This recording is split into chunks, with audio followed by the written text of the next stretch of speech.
Hello students, welcome to Dixans EduTech. I am assisting our science teacher and we are going to study about the first chapter of your physics portion of class 9th. The topic name or the chapter name is motion. Students, we are studying about the separate portions of the science and this is the portion of physics and this is the chapter 1 of the physics which name is motion. प्यारे बच्चों, फिर से आपका एक बार स्वागत है दीक्षांत edutech में। मैं आशीष सिंह आपका साइंस टीचर। मैं आपको आज आपके साइंस बुक के फिजिक्स पोर्शन के फर्स्ट चैप्टर की तरफ लेकर चल रहा हूं, जो कि बहुत ही बेहतरीन चैप्टर है, बहुत शानदार चैप्टर है, बहुत ही प्रैक्टिकल लाइफ से रिलेटेबल चैप्टर है। पहले भी आप इसको पढ़ चुके हो, क्लास 7 में इसको पढ़ चुके हैं, लेकिन आपको हम इस चैप्टर में आपको हम जितने भी इसके पार्ट्स बनेंगे यानी जो भी हमारे इस चैप्टर का एक्सप्लेनेशन होगा उसमें आपको हम कोशिश करेंगे कि आपको एकदम जीरो टू हीरो आपको बनाए, यानी कि आपको एक एक बेसिक्स जो पहले जानने थे या अब जानना है वहाँ से लेके और आपको क्लास 9th के लेवल तक आपको जो भी जानना होगा वहाँ तक आपको बिल्कुल बताया जाएगा। मेरा पूरा प्रयास रहेगा कि आप इस चैप्टर को इसको बहुत ही बेहतरीन तरीके से समझिए, बहुत ही बेहतरीन तरीके से पढ़िए। स्टूडेंट्स, आइए स्टार्ट करते हैं हम लोग अपने इस चैप्टर को। और ये जो चैप्टर हमारा होगा, क्योंकि ये एक बहुत इंपॉर्टेंट चैप्टर है, बड़ा चैप्टर है, फिजिक्स का हमारा फर्स्ट चैप्टर है। इसमें ये गेस कर पाना, ये बता पाना कि ये टोटल चैप्टर जो होगा हमारे कितने पार्ट में बनेगा या कितने पार्ट में ये कंप्लीट होगा, थोड़ा सा मुश्किल है। लेकिन मे भी 5 या 6 इसके वीडियो आएँ और उसमें हम कोशिश करेंगे इसको अच्छे तरीके से कंप्लीट करने के, इसके एक्सप्लेनेशन को, इसके कॉन्सेप्ट्स को अच्छे तरीके से कंप्लीट करने के लिए, या इसका जो भी इसमें डेरिवेशन है, कुछ न्यूमेरिकल्स को भी हम लोग देखेंगे, क्योंकि बिना न्यूमेरिकल्स को हम लोग किसी फार्मूला को क्लियर नहीं कर सकते हैं, बिना न्यूमेरिकल्स से हम किसी कॉन्सेप्ट को क्लियर नहीं कर सकते। ठीक है, तो हम लोग न्यूमेरिकल्स के साथ साथ हम लोग डेरिवेशन और ग्राफ और जो भी कंसेप्ट होगा इस चैप्टर का उसको बेहतरीन तरीके से हम लोग पढ़ाई करेंगे और आपके 5 या 6 पार्ट में इसको हम लोग क्या करेंगे, कंप्लीट करेंगे। ठीक है बाबू, चलिए स्टार्ट करते हैं हम लोग अपना ये फर्स्ट चैप्टर फिजिक्स का, जिसका नाम है मोशन। ठीक है,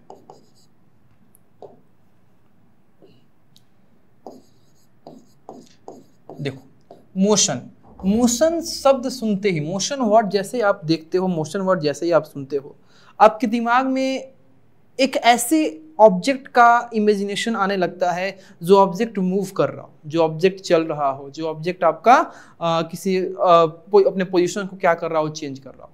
जैसे मान लीजिए ये मार्कर है, ये आपके पास एक मार्कर है, अभी ये मार्कर है, ये मेरा फिंगर है, अभी मेरा फिंगर जो है इस मार्कर के रिस्पेक्ट में क्या है, रुका हुआ है, यानी कि अभी 1 सेकंड में, 2 सेकंड, 3 सेकंड, 4 सेकंड, 5 सेकंड, ऐसे करके 1 मिनट, 2 मिनट, टाइम तो चेंज हो रहा है, टाइम बढ़ रहा है, लेकिन इस मार्कर के रिस्पेक्ट में ना ही मेरा ये फिंगर मूव कर रहा है, ना अपने डायरेक्शन को चेंज कर रहा है, ना अपने पोजीशन को चेंज कर रहा है, ना ही मेरे इस फिंगर के रिस्पेक्ट में ये मार्कर अपने पोजीशन को चेंज कर रहा है। तो ये जो हम टाइम बीतते जा रहा है और ये मार्कर या मेरा फिंगर एक दूसरे के रिस्पेक्ट में अपने पोजीशन को चेंज नहीं कर रहे हैं, तो क्या ये मोशन नहीं कर रहे हैं? ये जो हमारा मोशन होता है उसके 2 स्टेट होते हैं, जिसमें हमारा सबसे पहला स्टेट आता है मोशन का रेस्ट। ठीक है, तो ये किसमें है, रेस्ट में है, ये किसमें है, रेस्ट में है, ये रुके हुए हैं। तो आपका मोशन से पहले आप रेस्ट को समझो, रेस्ट को समझोगे तब आप मोशन को समझोगे कि रेस्ट शब्द का मतलब क्या होता है, रेस्ट वर्ड का मतलब क्या होता है। तो रेस्ट का मतलब होता है कि जब कोई बॉडी किसी रेफरेंस बॉडी से, किसी कंपैरेबल बॉडी से अपने सराउंडिंग के रिस्पेक्ट में टाइम के बढ़ने के अनुसार अपने पोजीशन को चेंज ना करे। टाइम तो चेंज हो, टाइम इंक्रीज हो, टाइम कंटिन्यू आपका बीत रहा है, लेकिन कोई बॉडी अपने पोजीशन को चेंज नहीं कर रही है अपने सराउंडिंग के रिस्पेक्ट में, तो उस बॉडी को हम क्या बोलेंगे कि वो बॉडी जो है वो रेस्ट में है, वो बॉडी जो है वो रेस्ट में है।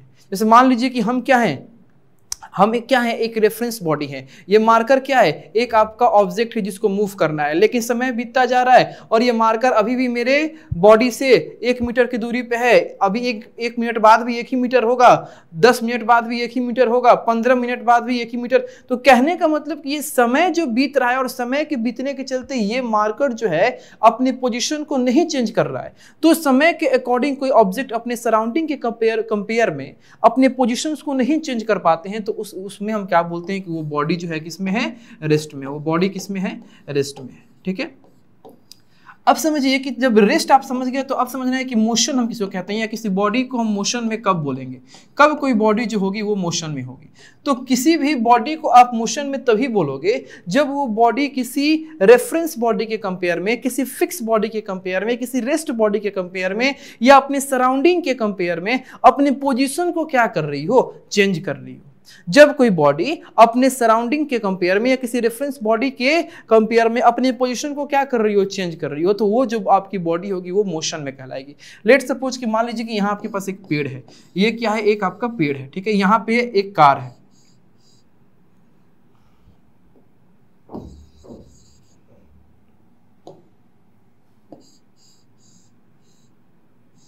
ये एक कार है, ठीक है। ये पेड़ का पोजीशन ए है, इस कार का पोजीशन बी है। पेड़ और कार के बीच में अभी मान लीजिए कि 500 मीटर की दूरी है। कितनी मीटर की दूरी है, 500 मीटर की। टाइम हो रहा है मान लीजिए कि 10 बज रहा है। कितना बज रहा है, 10 AM हो रहा है, ठीक है। अब ये टाइम आपका 10 AM के बाद जब ये 10:05 AM होगा तब ये जो कार है, ये कार जो है ये अपने बी पोजीशन से चल के ये मान लीजिए कि ये सी पोजीशन पे आ गई है। ये कार जो है वो सी पोजीशन पे आ गई है। अब जो आपका इस पेड़ से इस सी पोजीशन का जो दूरी है ये मान लीजिए कि 1500 मीटर है। कितना है, 1500 मीटर है। इसका मतलब कि आप देख पा रहे हो कि पेड़ तो अपनी जगह पे फिक्स है, ये आपका बॉडी जो है, पेड़ जो है ये अपनी जगह पे फिक्स है। इस पेड़ के कंपेयर में पहले ये जो आपकी कार थी वो 500 मीटर की दूरी पे थी, 5 मिनट के बाद ये 1500 मीटर की दूरी पे चली गई।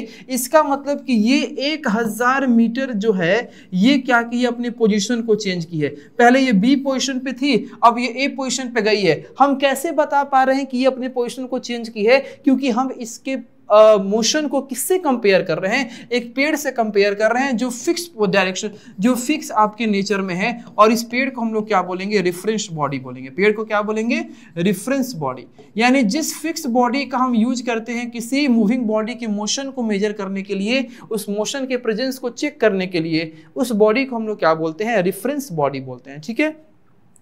तो कहने का मतलब है कि अगर किसी बॉडी को आपको मोशन में कहना है तो उसके लिए क्या जरूरी है, उसके लिए आपको एक रेफरेंस बॉडी होना बहुत जरूरी है, एक सराउंडिंग का होना बहुत जरूरी है, जिसके रिस्पेक्ट में आप ये बता पाओ कि ये बॉडी जो है वो क्या कर पा रही है, अपने पोजीशंस को चेंज कर पा रही है।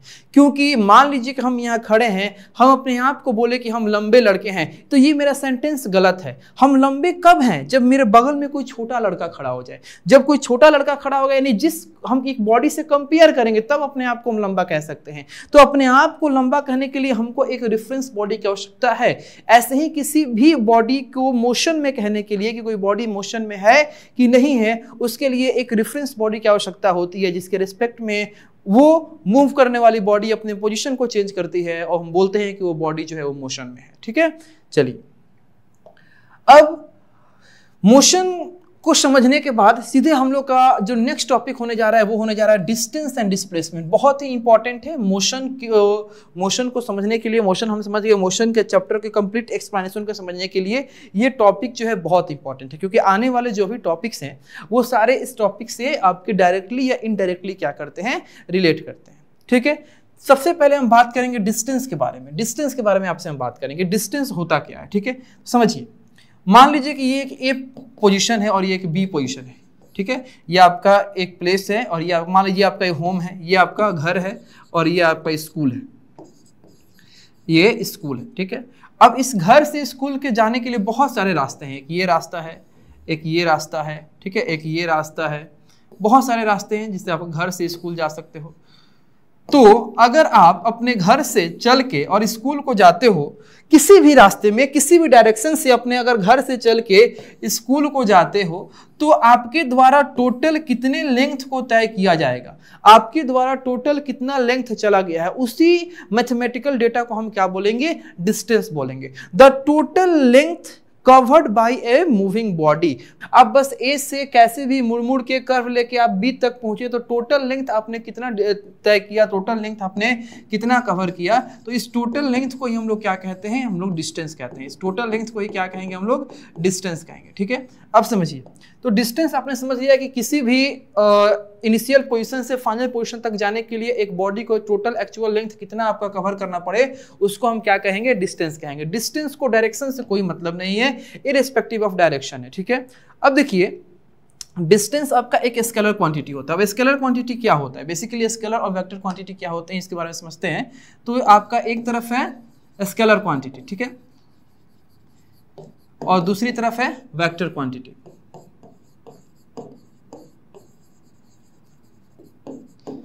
अब समझिए स्केलर क्वांटिटी आपके वैसे फिजिकल यूनिट होते हैं या फिजिकल आपके टर्म होते हैं या ऐसे आपके फिजिकल क्वांटिटी होते हैं जिसमें आपका सिर्फ और सिर्फ मैग्नीट्यूड होता है। मैग्नीट्यूड का मतलब कि आपका एक मैथमेटिकल वैल्यू होता है, एक मात्रा होता है, ठीक है, एक अमाउंट होता है, जिसमें डायरेक्शन से कोई मतलब नहीं है। इसमें आपका डायरेक्शन नहीं होता है, इसमें आपका डायरेक्शन जो है नहीं होता है। जैसे मान लीजिए कि हम ये बोले कि ये मार्कर है मेरे पास, ये मार्कर आपका क्या है, 100 ग्राम का मार्कर है। तो अब इस मार्कर को हम यहाँ लेके जाएं, यहाँ लेके जाएं, यहाँ लेके जाएं, यहाँ लेके जाएं, यहाँ, मतलब इस मार्कर को हम कहीं भी घुमाएं, किसी भी डायरेक्शन में ले जाए तो क्या इसका मास बदल जाएगा? ये 200 ग्राम का हो जाएगा कि 50 ग्राम का हो जाएगा? नहीं बदलेगा। यानी इस मार्कर के मास को डायरेक्शन से मतलब नहीं है, इस मार्कर के मास को डायरेक्शन से मतलब नहीं है। इसका मतलब कि हमारा मास जो है, किसी भी चीज़ का जो मास होता है, वॉल्यूम होता है, ठीक है, डिस्टेंस होता है, ये सारी चीज़ें क्या होती हैं, स्केलर क्वांटिटी होती है। सारी चीज़ें क्या होती है, बहुत सारी चीज़ें होती हैं, लेकिन अभी उतना हम लिखेंगे नहीं आपको। ये सारी चीज़ें क्या होती है, स्केलर क्वांटिटी होती है। लेकिन अब आपके कुछ फिजिकल क्वांटिटी ऐसे होते हैं जिसमें आपके मैग्नीट्यूड और डायरेक्शन दोनों होते हैं, मैग्नीट्यूड और डायरेक्शन दोनों होते हैं। अब मैग्नीट्यूड और डायरेक्शन दोनों होंगे तो अब वो क्वांटिटी क्या हो जाएगी, आपकी वेक्टर क्वांटिटी हो जाएगी। जैसे मान लीजिए कि हमारा डिस्प्लेसमेंट पढ़ने वाले हैं, अभी हम लोग क्या पढ़ने वाले हैं, डिस्प्लेसमेंट पढ़ने वाले हैं, हम लोग क्या पढ़ने वाले हैं, वेलोसिटी पढ़ने वाले हैं, ठीक है, या एक्सीलरेशन पढ़ने वाले हैं। तो ये सारी फिजिकल टर्म जो है, ये सारी फिजिकल टर्म क्या है, वेक्टर क्वांटिटी है, ठीक है। ये सारी फिजिकल टर्म क्या है, वेक्टर क्वांटिटी है। इसमें क्या होता है, डायरेक्शन लगा होता है। किसी भी वेक्टर क्वांटिटी को लिखने का तरीका होता है कि उसके ऊपर हम लोग एक एरो लगा देते हैं। एरो क्या शो करता है कि ये वेक्टर क्वांटिटी है। जैसे मान लीजिए कोई फोर्स है, ठीक है, फोर्स में डायरेक्शन होता है फोर्स में, तो फोर्स क्या होता है, वेक्टर क्वांटिटी। तो फोर्स के ऊपर क्या लगा देंगे, हम एक एरो लगा देंगे। फोर्स के ऊपर क्या लगा देंगे, तो एफ के ऊपर ये एरो लगा है, इसका मतलब कि वो फोर्स क्या है, वेक्टर क्वांटिटी है, ठीक है। तो आइए फिर से हम लोग बात करेंगे अपने यहाँ पे। तो डिस्टेंस क्या होता है, कि स्केलर क्वांटिटी होता है, क्योंकि डिस्टेंस में आपका सिर्फ मैग्नीट्यूड होता है, अमाउंट होता है, डिस्टेंस में किसी प्रकार का कोई डायरेक्शन नहीं होता है। अब आते हैं हम लोग डिस्टेंस का एक स्पेशल फॉर्म जो है वो डिस्प्लेसमेंट। डिस्प्लेसमेंट क्या होता है, तो जो भी आपका इनिशियल पोजीशन है और जो फाइनल पोजीशन है, तो इनिशियल पोजीशन और फाइनल पोजीशन के बीच में जो शॉर्टेस्ट डिस्टेंस होता है, जो आपकी स्ट्रेट लाइन बनती है, ठीक है, एक पर्टिकुलर डायरेक्शन बनता है, दैट इज कॉल्ड डिस्प्लेसमेंट। उसी को हम क्या कहते हैं, डिस्प्लेसमेंट कहते हैं। जैसे आपको हम यहाँ पे बोले थे कि ये अगर ए आपका स्कूल है, घर है, और बी आपका स्कूल है, तो जाने के तो बहुत रास्ते हैं, जाने के तो बहुत रास्ते हैं, जैसे ये सारे आपके रास्ते जाने के हैं, लेकिन इनमें जो शॉर्टेस्ट लाइन है, जो शॉर्टेस्ट जो आपका लेंथ है, जो स्ट्रेट लाइन है, वो आपका ये है, ये वाला। तो ये क्या हो जाएगा, डिस्प्लेसमेंट हो जाएगा। हाँ तो स्टूडेंट्स, तो ये जो आपका होम है और ये स्कूल है, तो आपके घर और स्कूल के बीच में जो ये शॉर्टेस्ट डिस्टेंस आपका बन रहा है, स्ट्रेट लाइन बन रहा है, दैट इज कॉल्ड डिस्प्लेसमेंट। यानी कि जो आपके पास डिस्प्लेसमेंट वर्ड है, इस डिस्प्लेसमेंट में बार बार हम बोल रहे हैं कि जो शॉर्टेस्ट होगा, या जो स्ट्रेट लाइन में होगा, या जो फिक्स डायरेक्शन में होगा, क्या बोले हैं, या तो शॉर्टेस्ट होगा, शॉर्टेस्ट होगा, ठीक है, स्ट्रेट लाइन होगा, स्ट्रेट लाइन होगा, या एक फिक्स डायरेक्शन होगा, एक फिक्स डायरेक्शन होगा। कहाँ से कहाँ के बीच में, तो इनिशियल पोजीशन और फाइनल पोजीशन के बीच में, इनिशियल पोजीशन और फाइनल पोजीशन के बीच में, दैट इज कॉल्ड डिस्प्लेसमेंट। उसी को हम क्या बोलेंगे, डिस्प्लेसमेंट बोलेंगे। तो कहने का मतलब है कि अब इस डिस्प्लेसमेंट जो आपका फिजिकल क्वांटिटी है, इसमें आपका स्ट्रेट लाइन आया यानी कि डायरेक्शन आ गया, अब फिक्स डायरेक्शन यानी कि डायरेक्शन आ ही गया। तो ये डिस्टेंस को मेजर करने का ही आपका एक दूसरा यूनिट है जिसमें आपका डायरेक्शन बहुत ज़्यादा मायने रखता है। इसीलिए अगर आपका इनिशियल पोजीशन और फाइनल पोजीशन दोनों अगर सेम हो जाते हैं, जैसे मान लीजिए कि ये ए आपका घर है, ये बी आपका स्कूल है, आपके घर से स्कूल जो है एक ही रास्ता है, स्ट्रेट लाइन, ठीक है, स्ट्रेट लाइन है। मान लीजिए कि 5 किलोमीटर की दूरी पे है, तो आप घर से स्कूल गए तो उस टाइम आपका डिस्टेंस भी क्या होगा, डिस्टेंस भी आपका 5 किलोमीटर ही होगा और डिस्प्लेसमेंट भी उस टाइम निकलेगा क्योंकि आपके दोनों के बीच में आपका एक स्ट्रेट लाइन है, एक फिक्स डायरेक्शन है, तो डिस्प्लेसमेंट भी क्या होगा 5 किलोमीटर ही होगा। ठीक है, लेकिन आप घर से स्कूल गए, फिर छुट्टी हुआ, स्कूल से आप घर आ गए। ठीक है, अब इस कंबाइंड जर्नी का हमको डिस्टेंस निकालना है और डिस्प्लेसमेंट निकालना है। तो डिस्टेंस तो आपका 5 और 5 10 तो हो जाएगा, लेकिन डिस्प्लेसमेंट आपका अब इनिशियल पोजीशन भी यही है, फिर जाके यहीं आ गए तो फाइनल पोजीशन भी यही है। तो एक ही पॉइंट पे आपका स्ट्रेट लाइन कैसे हो सकता है, एक ही पॉइंट पे एक स्ट्रेट लाइन कैसे हो सकता है, तो आपका वहां पर डिस्प्लेसमेंट क्या हो जाएगा, 0 हो जाएगा। ठीक है, तो इस कंक्लूजन से आप क्या समझे, इस कंक्लूजन से आप ये समझे कि डिस्टेंस कभी भी 0 नहीं हो सकता है, नेगेटिव नहीं हो सकता है, लेकिन डिस्प्लेसमेंट आपका 0 हो सकता है। ठीक है, जैसे देखिए यहाँ पे कि ये आपका एक ए बॉडी है, ये आपका प्लेस है, ये आपका बी एक प्लेस है, ये एक सी एक प्लेस है। ठीक है, अब हमको डिस्टेंस ट्रेवल करना है ए से ए तक, ए से ए तक डिस्टेंस ट्रेवल करना है। ठीक है, फिर हम डिस्प्लेसमेंट को चेक करेंगे। तो ये एक बॉडी ए से बी गई, बी से सी आई, फिर सी से ए आ गई, तो 5 और 5 3 8, 8 4 12 किलोमीटर, टोटल डिस्टेंस कितना हो जाएगा 12 किलोमीटर। अब ए से बॉडी चली थी, फिर ए पे ही आ गई, ए से चल के ए पे ही आ गई, तो अब क्या होगा, इनिशियल पोजीशन भी वही, फाइनल पोजीशन भी यही, तो अब इनके बीच में आपका शॉर्टेस्ट लाइन तो बनेगा ही नहीं, शॉर्टेस्ट लाइन नहीं बनेगा, स्ट्रेट लाइन नहीं बनेगा, तो आपका डिस्प्लेसमेंट क्या होगा 0 होगा। फिर यहाँ पे आप सर्कुलर एग्जांपल पे देख सकते हैं, लेट्स सपोज आपके पास ये एक सर्कल है, ये आपके पास क्या है, एक सर्कल है जिसका रेडियस जो है वो r है। ठीक है, यहाँ पे आपका एक पॉइंट है a, आपने क्या किया, ए पॉइंट को दौड़ते हुए सर्कुलर बाउंड्री पर दौड़ते हुए आप फिर ए पे आ गए, इस ए पे आ गए। अब आपसे पूछे कि बताइए आपने कितना डिस्टेंस तय किया, तो आप क्या बोलोगे कि जो डिस्टेंस हम तय करेंगे इसके सरकमफ्रेंस के बराबर तय करेंगे, जो कि आपका हो जाएगा कितना 2 पाई r, कितना हो जाएगा 2 पाई r। लेकिन अब आपसे पूछे हम कि आपने डिस्प्लेसमेंट कितना तय किया, तो डिस्प्लेसमेंट क्या होगा 0, क्योंकि जहां से चले थे आप वहीं पे आ गए, ए से चले थे ए पे ही आ गए, तो डिस्प्लेसमेंट क्या हो जाएगा 0, डिस्प्लेसमेंट क्या होगा 0 हो जाएगा।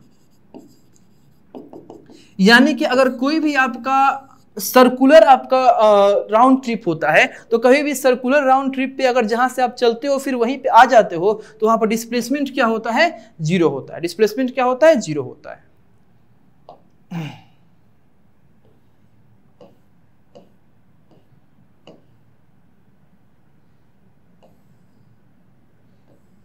चलिए, अब थोड़ा सा हम बात करते हैं अपने डिस्टेंस के एसआई यूनिट के बारे में और डिस्प्लेसमेंट के एसआई यूनिट के बारे में।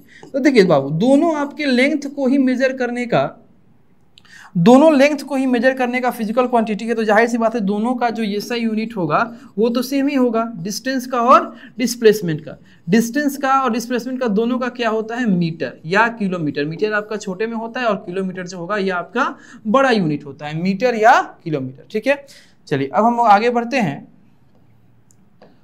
और बात करेंगे अपने मोशन के 2 टाइप्स के बारे में, यूनिफॉर्म मोशन और नॉन यूनिफॉर्म मोशन। ठीक है, तो सबसे पहला आपका टर्म होगा यूनिफॉर्म मोशन, कि अगर बॉडी आपका मूव कर रही है, बॉडी अपने मोशन को शो कर रही है, तो किस तरह के मोशन को हम लोग यूनिफॉर्म बोलेंगे और किस तरह के मोशन को हम लोग नॉन यूनिफॉर्म बोलेंगे। ठीक है, तो देखिए किसी भी मूविंग बॉडी का मोशन अगर इस प्रकार से हो कि वो इक्वल इंटरवल ऑफ टाइम में इक्वल डिस्टेंस को तय करे, इक्वल इंटरवल ऑफ टाइम में इक्वल डिस्टेंस को तय करे, तो उस बॉडी के मोशन को हम क्या बोलेंगे यूनिफॉर्म मोशन। चाहे वो मतलब नहीं है हमको कि वो टाइम कितना छोटा है, टाइम आपका कितना भी छोटा हो, लेकिन अगर body equal interval of time में इक्वल डिस्टेंस को तय कर रही है तो उस वक्त आपका मोशन जो कहलाएगा वो यूनिफॉर्म मोशन कहलाएगा। लेट सपोज यहाँ पे आप एग्जाम्पल देखो, देखिए आपके पास एक मूविंग बॉडी है जो 0 से 1 मिनट में 10 मीटर की दूरी तय की है। कितना 0 से 1 यानी 1 मिनट में 10 मीटर की दूरी। अगले आपके 2 यानी 0 से 2 मिनट में ये 20 किलोमीटर की दूरी तय की है, 3 मिनट में 30 किलोमीटर की दूरी तय की है, 4 मिनट में 40 किलोमीटर। तो ये तो आप कंबाइन देख रहे हो ना, थोड़ा सेपरेट करके देखो। 0 से 1 मिनट में 10 किलोमीटर, फिर 1 से 2 किलोमीटर में 10 और 20 यानी कि फिर 10 किलोमीटर, फिर 2 से 3 मिनट में 20 और 30 का डिफरेंस तो फिर 10 किलोमीटर, फिर 3 से 4 मिनट में फिर 30 और 40 का डिफरेंस तो फिर 10 किलोमीटर। यानी कि ये जो बॉडी है ये आपका 10 मीटर पर मिनट चल रही है, यानी कि हर एक मिनट में ये कितना चल रही है 10 ही मीटर चल रही है हर एक मिनट में। तो मिनट यानी टाइम का भी इंटरवल आपका डिफरेंस नहीं हो रहा है, हर एक मिनट यानी प्रति मिनट यानी एवरी मिनट। एवरी मिनट वो कितना चल रही है, 10 ही चल रही है, ना 9 चल रही है ना 11 चल रही है, 10 मीटर ही चल रही है। तो यहाँ पे आपका इक्वल इंटरवल ऑफ टाइम में जो बॉडी है वो इक्वल डिस्टेंस को क्या कर रही है, शो कर रही है। तो अगर किसी मूविंग बॉडी के द्वारा इक्वल इंटरवल ऑफ टाइम में इक्वल डिस्टेंस को शो किया जाता है तो उस मूविंग बॉडी के मोशन को हम लोग क्या कहते हैं, यूनिफॉर्म मोशन कहते हैं। क्या कहते हैं, यूनिफॉर्म मोशन कहते हैं।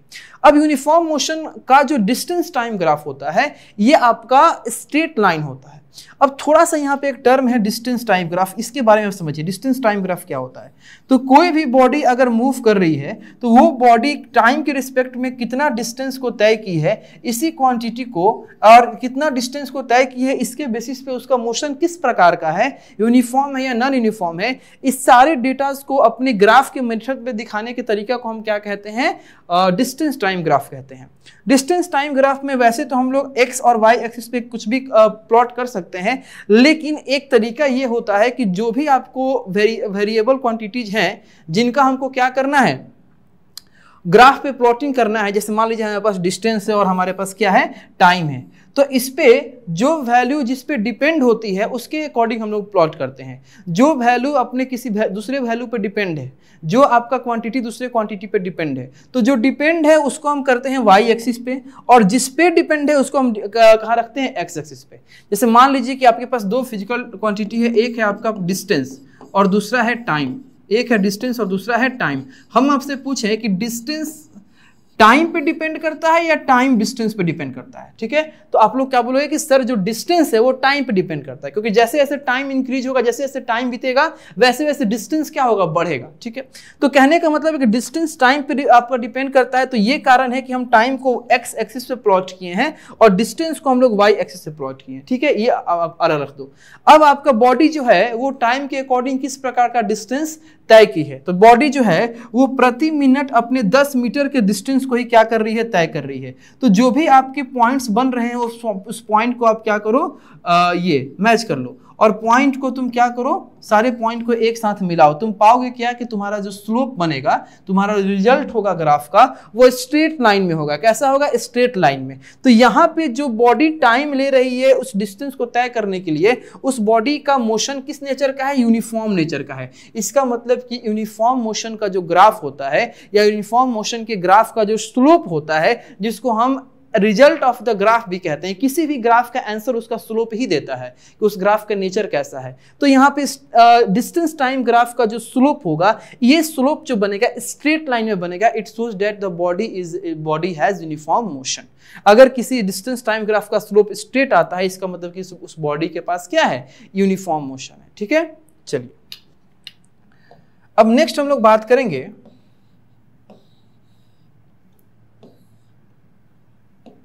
Non uniform motion. नेक्स्ट हम बात करेंगे नॉन यूनिफॉर्म मोशन। यानी नॉन यूनिफॉर्म मोशन हमारा एक ऐसा आपका मोशन होता है जिसमें टाइम तो इक्वल इंटरवल में चेंज होता है, लेकिन आपका डिस्टेंस इक्वल इंटरवल में चेंज नहीं होता है। वहां पे बॉडी के द्वारा कभी ज्यादा कभी कम, उतने ही टाइम में कभी ज्यादा कभी कम, कभी ज्यादा कभी कम डिस्टेंस को तय किया जाता है। जैसे मान लीजिए कि आप ही या हम ही बाइक लेके निकले, हम निकले बाइक लेके 12 बजे, ठीक है, 12:05 में हम 2 किलोमीटर चल दिए, लेकिन 12:05 के बाद हमको जाम मिला, हम 1 किलोमीटर ही चल पाए, ठीक है। 12:10 तक हम कितना चले हैं, 1 किलोमीटर चले हैं। फिर 12:10 के बाद रास्ता खाली मिल गया, हम 3 किलोमीटर चल दिए हैं। अब सोचो कि हम 12 बजे निकले थे, तो 12 बजे से लेके 12:05 तक हम कितना चले थे, 2 किलोमीटर चले थे सर, ठीक है, कोई बात नहीं। 12:05 से 12:10 हम कितना चले थे सर, आप जाम लग गया था, आप 1 ही किलोमीटर चल पाए थे, ठीक है, कोई बात नहीं। 12:10 से 12:15 कितना चले थे सर, आपका रास्ता खाली मिल गया था, आप 3 किलोमीटर अपने बाइक को चला दिए। यानी कि यहाँ पे देखिए तो क्या टाइम का इंटरवल चेंज हो रहा है, नहीं ना हो रहा है। यहाँ भी 5 मिनट का ही इंटरवल है, यहाँ भी 5 मिनट का ही इंटरवल है, यहाँ भी 5 मिनट का इंटरवल है, इक्वल इंटरवल ऑफ टाइम है। लेकिन डिस्टेंस जो है, आपके पहले 5 मिनट में हम 2 किलोमीटर चले हैं, अगले 5 मिनट में हम 1 किलोमीटर चले हैं और अगले 5 मिनट में हम 3 किलोमीटर चल दिए हैं। तो यहाँ पे जो मेरा मोशन है वो नॉन यूनिफॉर्म मोशन में है, क्योंकि हम इक्वल इंटरवल ऑफ टाइम में अपने इक्वल डिस्टेंस को कवर नहीं किए हैं, ठीक है।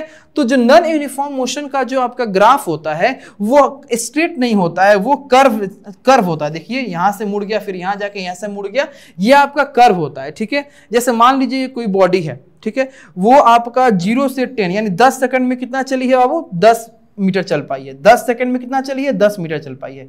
अगले 10 सेकंड में वो कितना चल दी है, देखिए यहां पे टोटल 20 सेकंड में कितना चली है, 30 मीटर। जो 10 सेकंड में कितना चली थी, 10 मीटर, यानी अगले 10 सेकंड में कितना चल दी है, वो 20 मीटर चल दी है। फिर अगले 10 सेकंड में वो कितना चली है, अगले 10 सेकंड में चलिए आप यहाँ पे y एक्सिस पे लेके जाइए, तो 35, यानी कि अगले 10 सेकंड में मात्र 5 मीटर ही चल पाई है। तो इस बॉडी का देखिए, इस बॉडी का नेचर देखिए, ये पहले 10 सेकंड में कितना चली थी, पहले 10 सेकंड में चली थी कितना, पहले 10 सेकंड कितना चली थी, 10 मीटर ही चली थी, ठीक है। अगले 10 सेकंड में यानी कि 0 से 10 पे तो इतना चली थी, अब 10 से 20 सेकंड पे ये कितना चली है, 10 से 20 सेकंड पे 20 मीटर। देखिए भाई बहुत फास्ट चली है 20 मीटर। और अगले यानी कि 20 से 30 सेकंड के बीच में, 20 से 30 सेकंड के बीच में ये नहीं चल पाई है, ये कितना चली है, मात्र 5 मीटर ही चल पाई है। कितना चली है, मात्र 5 मीटर ही चल पाई है। तो कहने का मतलब है कि टाइम का इंटरवल तो चेंज नहीं हो रहा है, 10 सेकंड 10 सेकंड 10 सेकंड, लेकिन डिस्टेंस का इंटरवल देखो 10 मीटर 20 मीटर 5 मीटर। तो ये आपका डिस्टेंस का इंटरवल जो है वो वेरीज कर जा रहा है, वो आपका डिफरेंस हो जा रहा है। तो यहाँ पे इक्वल इंटरवल ऑफ टाइम में जो बॉडी है वो अनइक्वल डिस्टेंस को कवर कर पा रही है, जिसके चलते इस बॉडी के मोशन को हम लोग क्या बोलेंगे, नॉन यूनिफॉर्म मोशन बोलेंगे। क्या बोलेंगे, नॉन यूनिफॉर्म मोशन। ठीक है, आगे बढ़ते हैं। चलिए, अब डिस्टेंस और डिस्प्लेसमेंट को कंप्लीट करने के बाद हम बात करेंगे किसका, स्पीड का, कि स्पीड क्या होता है। ठीक है, स्पीड शब्द आपके दिमाग में जैसे ही आता है उससे आप क्या समझते हो। तो एक बात आपको बताते हैं, इससे आप रिलेट करना कि आप इसको एग्री करते हो कि नहीं। क्या हम स्पीड को ऐसा कह सकते हैं कि मूविंग बॉडी का वो प्रॉपर्टी, मूविंग बॉडी का वो नेचर जिससे हम ये बता सके कि कोई मूविंग बॉडी कितना फास्ट है और कितना स्लो है। यानी speed is something that which gives us an message that how the body is fast or slow। आपका स्पीड कुछ ऐसा चीज है जो हमको किसी मूविंग बॉडी के फास्ट होने या स्लो होने के बारे में बताए कि मूविंग बॉडी फास्टली मूव कर रही है या मूविंग बॉडी स्लो मूव कर रही है। जो ये इस आंसर को देता है दैट इज कॉल्ड स्पीड। उसी को हम क्या कहते हैं, स्पीड कहते हैं। अब मैथमेटिकली हम इस स्पीड को कैसे पता कर सकते हैं, तो स्पीड इज व्हाट, तो speed of a body is the distance travelled by it पर यूनिट टाइम। किसी बॉडी के द्वारा पर यूनिट टाइम में कितना डिस्टेंस को ट्रेवल किया जा रहा है, किसी बॉडी के द्वारा पर यूनिट टाइम में कितने डिस्टेंस को ट्रेवल किया जा रहा है, that mathematical value is called speed. उसी को हम क्या कहते हैं, स्पीड कहते हैं। इसको हम इस प्रकार से भी बोल सकते हैं, the rate of change in distance पर unit time is called speed. यानी कि किसी भी मूविंग बॉडी के द्वारा पर यूनिट टाइम में कितने डिस्टेंस को कवर किया जा रहा है, ट्रेवल किया जा रहा है, it is called speed. Speed को निकालने का तरीका कैसा होता है, तो डिस्टेंस अब में हम टाइम से क्या करते हैं, डिवाइड करते हैं। जो बॉडी डिस्टेंस को कवर की है उससे हम किसको डिवाइड करते हैं, उस बॉडी के द्वारा टाइम टेकन उसको क्या करते हैं, डिवाइड करते हैं। यानी कि distance is equal to speed is equal to distance by time, speed is equal to distance by time, speed is equal to distance by time. यानी कि हमारी बॉडी कितना समय में कितना डिस्टेंस ट्रेवल की, ठीक है, एक पर्टिकुलर टाइम में, एक यूनिट टाइम में कितना डिस्टेंस को कवर की, उसी का रिजल्ट हमारा क्या होता है, स्पीड होता है। स्पीड का ऐसा यूनिट क्या होगा, तो देखिए वैसे तो आपका स्पीड का फॉर्मूला क्या होता है, speed is equal to distance by time. ठीक है, रटना नहीं है, समझना है। और डिस्टेंस का यूनिट क्या होता है, मीटर। टाइम का यूनिट क्या होता है, सेकंड। अब इसको आप क्या पढ़ोगे, मीटर पर सेकंड। लिखोगे कैसे, या तो मीटर पर सेकंड इस प्रकार से, या मीटर एस को ऊपर लाके -1 लगा दो, मीटर पर सेकंड इस प्रकार से। ठीक है, तो स्पीड का जो ऐसा यूनिट होता है वो क्या होता है, आपका मीटर पर सेकंड।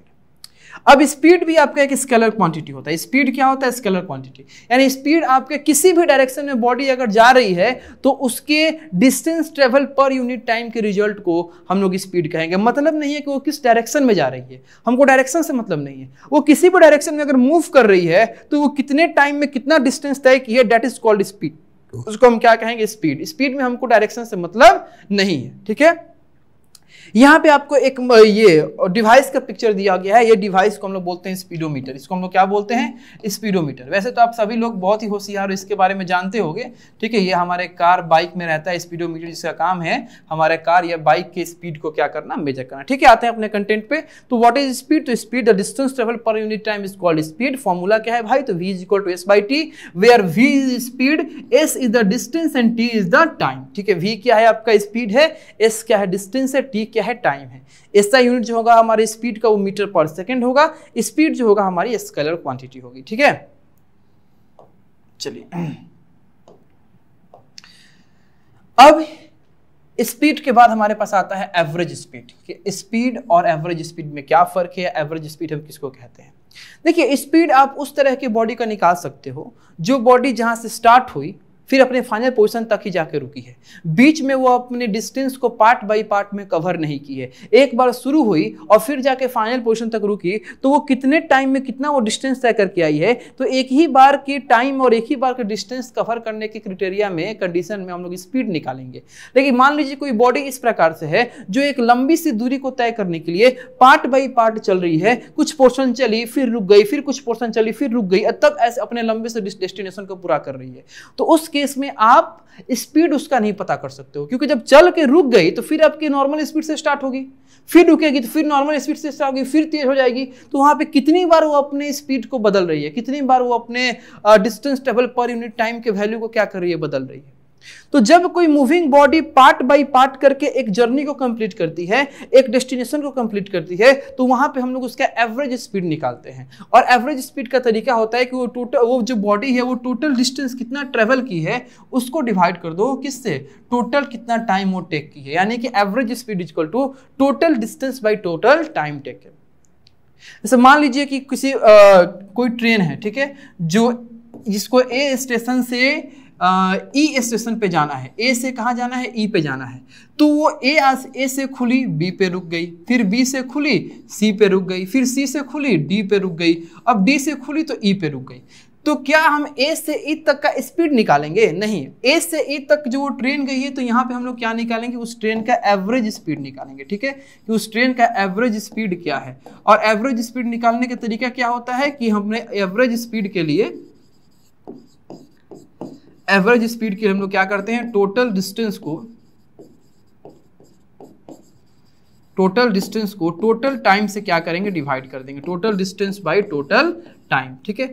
अब बहुत सारे बच्चों के दिमाग में आ जाता है कि एवरेज स्पीड ही इस ट्रेन का ओरिजिनल स्पीड होगा। नहीं, ये एवरेज स्पीड है। ये टोटल डेस्टिनेशन को कंप्लीट करने के लिए वो कितना समय लगाती वो वाला स्पीड है। जरूरी नहीं है कि किसी ट्रेन का एवरेज स्पीड अगर मान लीजिए कि 65 किलोमीटर प्रति आवर है, कितना है? 65 किलोमीटर प्रति आवर, तो वो इस ए से बी से जाने में 65 का यूज की होगी, बी से सी में जाने में 65 का यूज की होगी। नहीं, वो ए से बी या बी से सी में जाने में कभी ना कभी वो 100 या 100 के ऊपर भी चली गई होगी, लेकिन ये 100 या 100 के ऊपर वो उसका इंस्टेंट स्पीड है, उस वक्त का स्पीड है। ये कंबाइंड जो एवरेज स्पीड होगा ये इसके टोटल डिस्टेंस और इसके टोटल टाइम पे डिपेंड करेगा, ठीक है। चलिए, यहां पे आपको हम एक चार्ट दिए हैं, जिस चार्ट में आपको ये दिखाया है कुछ मूविंग ऑब्जेक्ट होते हैं जिनका एवरेज स्पीड क्या होता है, ठीक है। जैसे टॉर्टोराइज है, टॉर्टोराइज का एवरेज स्पीड कितना होता है, ह्यूमन का एवरेज स्पीड कितना होता है, ठीक है। जब ह्यूमन रन करता है तब एवरेज स्पीड कितना होता है, बर्ड्स का कितना होता है। तो इसको आप पॉज करके और अच्छे से इसको आप स्क्रीनशॉट लेके या पॉज करके इसको आप देख सकते हो, ठीक है।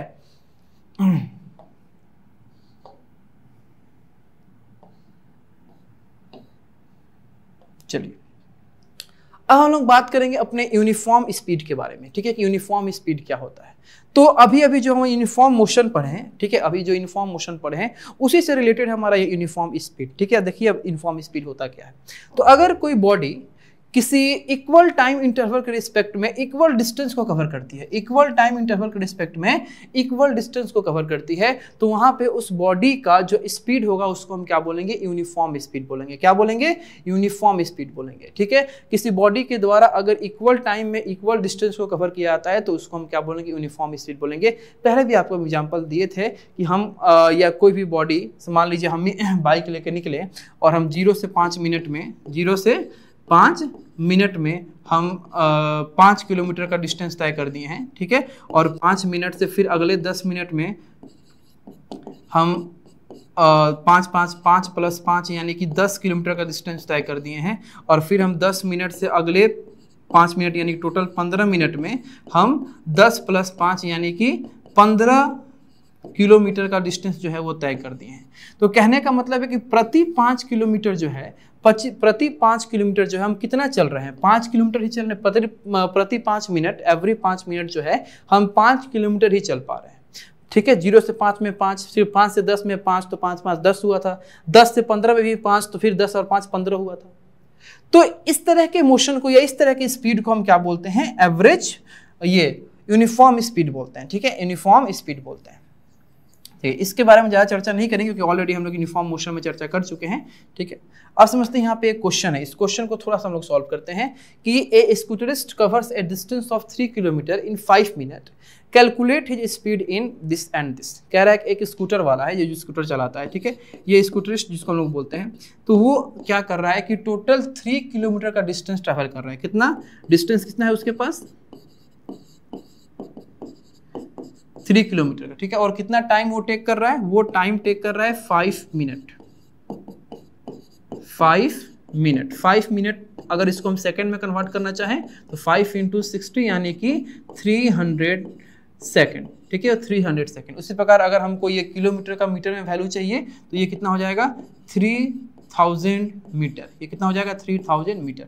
अब देखिए हमारा पहला क्वेश्चन क्या है, हमारा पहला क्वेश्चन है कि calculate his speed in metre per second. ठीक है, तो उसके स्पीड को मीटर पर सेकंड में बताइए। अभी अभी आपको हम स्पीड का फॉर्मूला बताएं, क्या, v = s/t, v = s/t। तो चलिए निकालिए, v = what is the value of s, यानी what is the value of distance. Distance का वैल्यू क्या है, 3000। ठीक है, मीटर, 3000 मीटर, क्योंकि हमको मीटर में चाहिए और सेकंड में चाहिए टाइम। तो टाइम के लिए क्या रखेंगे हम, टाइम के पास हम क्या रखेंगे, 300। ठीक है, 00 से 00 कैंसिल। ठीक है, और 3 × 10 = 30, यानी कि उस मूविंग बॉडी का या उस स्कूटरिस्ट का स्पीड जो है वो कितना है, उस स्कूटरिस्ट का जो स्पीड है वो आपका 10 मीटर पर सेकेंड का होगा। ठीक है, 10 मीटर पर सेकेंड। ठीक है, ये तो पहला क्वेश्चन था। सेकेंड क्वेश्चन ये है कि आपका किलोमीटर पर आवर में बताइए, कितना है बताइए, किलोमीटर पर आवर। ठीक है, अब देखिए किलोमीटर पर आवर के लिए एक तरीका ये होता है, शॉर्ट ट्रिक आपको हम बता दें कि अगर आपके पास वैल्यू मीटर पर सेकंड में है, उसको आप किलोमीटर पर आवर में चेंज करना चाहते हो तो आप अपने वैल्यू में 18/5 से मल्टीप्लाई कर दो। ठीक है, या अगर आपके पास वैल्यू किलोमीटर पर आवर में है, अगर आप मीटर पर सेकेंड में चेंज करना चाहते हो तो आप अपने वैल्यू में 5/18 से क्या कर दो, मल्टीप्लाई कर दो। ठीक है, तो हमारे पास जो वैल्यू था मीटर पर सेकंड में कितना था, 10 मीटर पर सेकंड, और इसी का हमको क्या चाहिए, किलोमीटर में वैल्यू चाहिए। ठीक है, तो 10 × 18/5, 10 × 18/5 यानी कि 5 2 जा 10 एंड 18 2 जा 36 यानी 36 किलोमीटर प्रति आवर, यानी कि वो जो स्कूटरिस्ट है उसका किलोमीटर में वैल्यू कितना आएगा, 36 किलोमीटर पर आवर। ठीक है, चलिए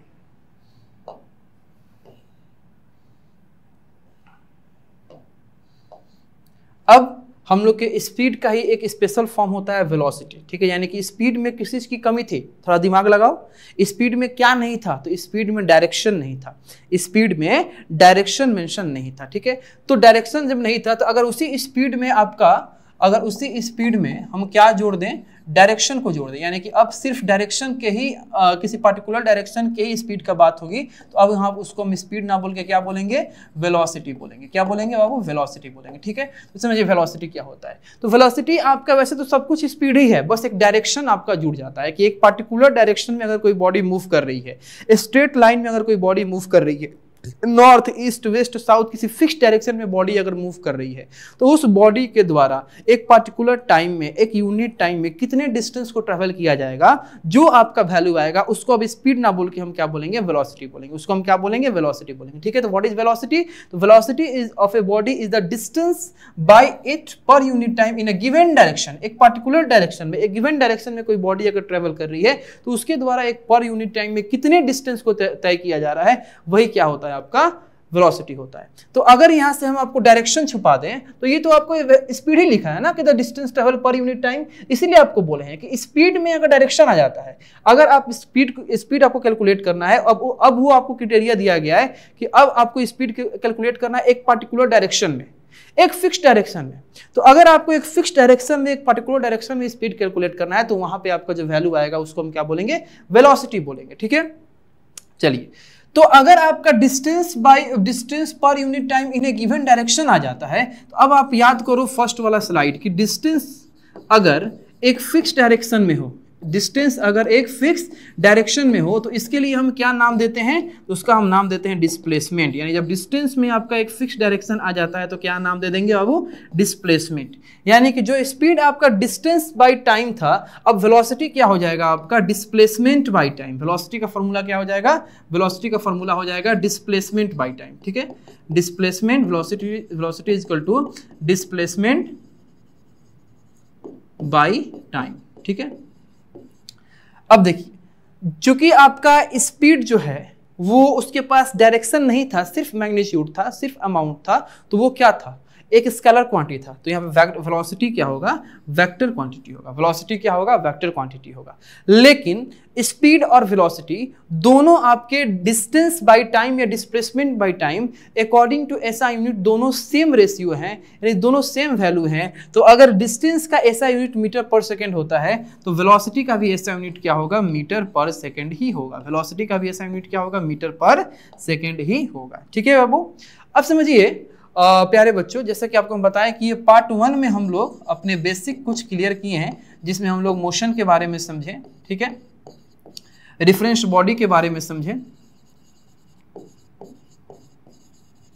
फिर हम लोग डिस्टेंस और डिस्प्लेसमेंट के बारे में समझे, फिर हम लोग बात किए थे स्पीड के बारे में, फिर बात किए थे एवरेज स्पीड के बारे में, फिर बात किए वेलोसिटी के बारे में। ठीक है, ये हमारे पार्ट 1 का क्या था, कुछ आपके इंपॉर्टेंट टॉपिक्स थे। अब हम आपसे मिलेंगे पार्ट 2 में इसके आगे के इंपॉर्टेंट टॉपिक को लेके। तब तक के लिए थैंक यू और मन लगा के पढ़ाई कीजिए।